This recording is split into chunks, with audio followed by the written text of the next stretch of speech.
Olá, meus amigos, voltamos para a nossa aula sobre o Livro dos Espíritos, um livro escrito por Allan Kardec pelos Espíritos. Nós estamos na segunda parte do livro, no capítulo 4, que fala da pluralidade das existências. Nós já falamos sobre a reencarnação, a justiça da reencarnação, a encarnação nos diferentes mundos, transmigrações progressivas, sorte das crianças depois da morte, sexos nos espíritos, e hoje nós vamos falar sobre parentesco, filiação. O que isso quer dizer? Vamos chegar lá. Então, só um momento. Vamos aumentar aqui para a gente poder verificar direitinho. Bom, parentesco, filiação. Pergunta 203. Transmitem os pais aos filhos uma parcela de suas almas? Ou se limitam a lhes dar a vida animal? Aqui mais tarde, outra alma vem adicionar a vida moral. Então, o que os pais transmitem aos filhos, na verdade? O que acontece? Qual é o papel dos pais na transmissão de alguma coisa para os filhos? E aí os espíritos dizem: os pais dão aos filhos, dão-lhes apenas a vida animal, pois que a alma é indivisível, não dá para dividir a alma. Um pai obtuso pode ter filhos inteligentes e vice-versa. Então, alguém que não é inteligente pode ter filhos inteligentes, alguém que é inteligente pode ter filhos que não são muito inteligentes e assim por diante. Então, a carne vem da carne, mas o espírito, ninguém sabe de onde veio, nem para onde vai. Pergunta 204. Uma vez que temos tido muitas existências, a nossa parentela vai além da que a existência atual nos criou? Então nós temos mais parentes na vida espiritual? E aí os espíritos dizem: não pode ser de outra maneira. A sucessão das existências corporais estabelece entre os espíritos ligações que remontam às nossas existências anteriores. Daí, muitas vezes, a simpatia que vem a existir entre vós e certos espíritos que vos parecem estranhos. Então, quer dizer que nós temos muitas pessoas que nos amam do outro lado, do mundo dos espíritos, no mundo dos espíritos, além daquelas que a gente já conhece aqui nesse mundo. Pergunta 205. Há algumas pessoas, a doutrina da reencarnação se afigura destruidora dos laços de família, com o fazê-los anteriores à existência atual. Quer dizer, algumas pessoas pensam o seguinte: se existem família, se nós temos família lá no mundo dos espíritos, os laços de família dessa vida vão ser rompidos, vão ser destruídos.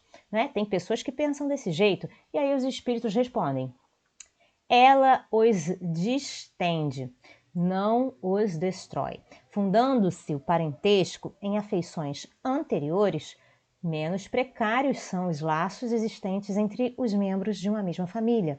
Essa doutrina amplia os deveres da fraternidade, porquanto no nosso vizinho, ou no vosso vizinho, ou no vosso servo, pode achar-se um espírito a que tenhais estado presos pelos laços da consanguinidade.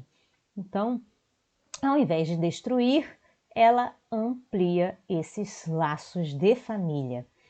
Nós podemos ter parentes por toda parte e não sabermos. Bom, pergunta seguinte.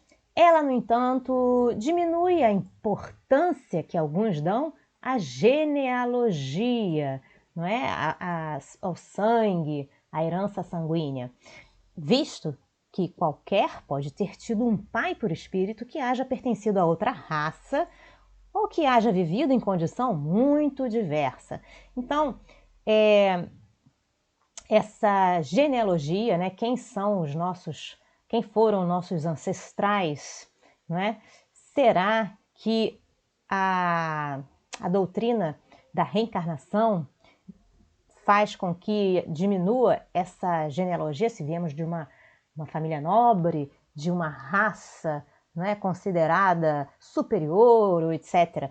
Ela diminui essa importância e aí os espíritos respondem, é exato. Então, a genética não significa nada para os espíritos, que podem nascer numa raça, numa vida, e outra raça em outra. Podem nascer numa classe social numa vida e uma classe social em outra. Então, ela diminui isso. E aí ele diz, sim, mas essa importância assenta no orgulho. Então, essa importância do gen, da carne, do sangue, fica no orgulho. Ah, eu tenho orgulho de ser isso, eu tenho orgulho de ser aquilo. Você pode ser nessa vida, na próxima não. Bom, os títulos, a categoria social, a riqueza, eis o que esses tais veneram nos seus antepassados. Um que curaria de contar como ascendente honrado sapateiro, né? Ficaria com vergonha de dizer que o pai era um sapateiro, talvez, né, orgulhar-se-ia de descender de um gentil homem devasso, de um mulherengo. Digam, porém, o que disserem, ou façam o que fizerem. Não obstarão a que as coisas sejam como são.